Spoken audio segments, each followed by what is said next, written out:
Hello, আমি Anupriya. Good morning সবাইকে। আশা করছি আপনারা সবাই ভালো আছেন, সুস্থ আছেন। আজকে সকালে আপনাদের সাথে একটা সুন্দর রেসিপি শেয়ার করব। লাল আলু বা যেটা বলা হয় মিষ্টি আলু, তার পিঠে। তার জন্য আমাদের লাগবে লাল আলুটাকে প্রথমে সিদ্ধ করে নিতে হবে, তারপর অল্প লবণ দিয়ে আর ময়দা দিয়ে সেটাকে একটা ডলা পাকাতে হবে, ভালো করে মাখাতে হবে। আর নারকেল কুড়ে সেটাকে ছাই মেরে নিতে হবে। তারপরে আমরা নারকেল পিঠে যেমন করে আমরা বানাই সেইভাবে সেই পিঠেগুলোকে আমরা গড়ে নেব। তারপর তেলের ওপর সেগুলো ভাজবো। আর তার সাথে বানাতে হবে আমাদের একটা চিনির শিরা, অর্থাৎ একটা পাত্রের মধ্যে জল নিয়ে পরিমাণ মতো চিনি দিয়ে একটু ফুটিয়ে নিতে হবে, আর সেটাকে একটু ঠান্ডা করতে হবে। তারপরে এই ভাজা পিঠেগুলো ওই চিনির শিরার মধ্যে দিয়ে দেব। তারপরে রেডি আমাদের লাল আলুর পিঠে বা মিষ্টি আলুর পিঠে। খেতেও খুব সুস্বাদু, আপনারা একবার বাড়িতে ট্রাই করবেন।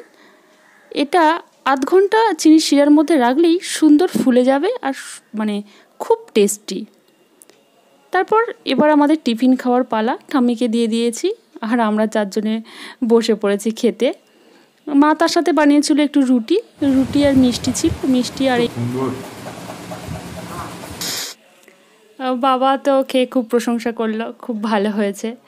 তারপর আমরা খাচ্ছিলাম। এটা মায়ের কাছ থেকেই শিখেছি, আমারও খুব ভালো লাগে। আরও এটা ফ্রিজে রেখে যদি আপনারা খান খুব ভালো লাগবে। খাওয়া শেষে মা একটু শোকেসটা পরিষ্কার করছিল, আর আমি একটু হেল্প করছিলাম, সব শোপিসগুলো একটু মুছে টুছে দিচ্ছিলাম। তারপর নিয়ে বসেছিলাম বাজার থেকে মাছ এনেছিল। এই মাছ খুব হতো, পুরো মানে সে পুকুরের মাঝখানে সেই ইয়ে দেওয়া থাকে না, বাঁশটা দেওয়া থাকে।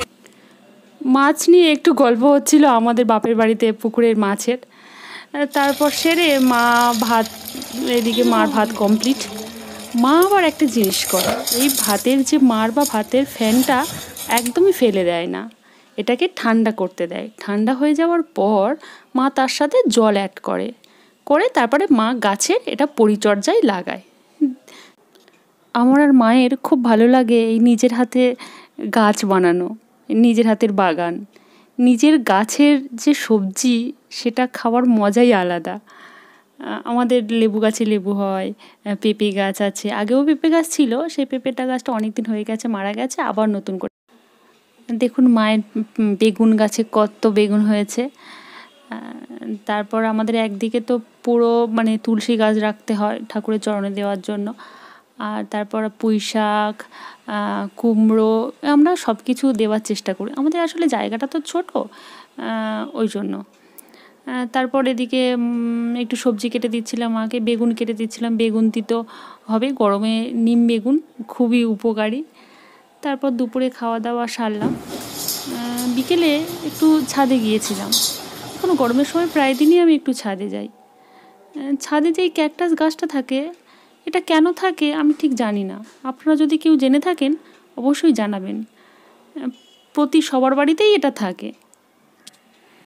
আমাদের ভিডিও আপনাদের যদি ভালো লাগে আপনারা আমাদের পাশে থাকবেন। আমরা আরও সুন্দর সুন্দর ভিডিও আপনাদেরকে দেওয়ার চেষ্টা করব, আর অবশ্যই করে লাইক আর সাবস্ক্রাইবটা করে দেবেন।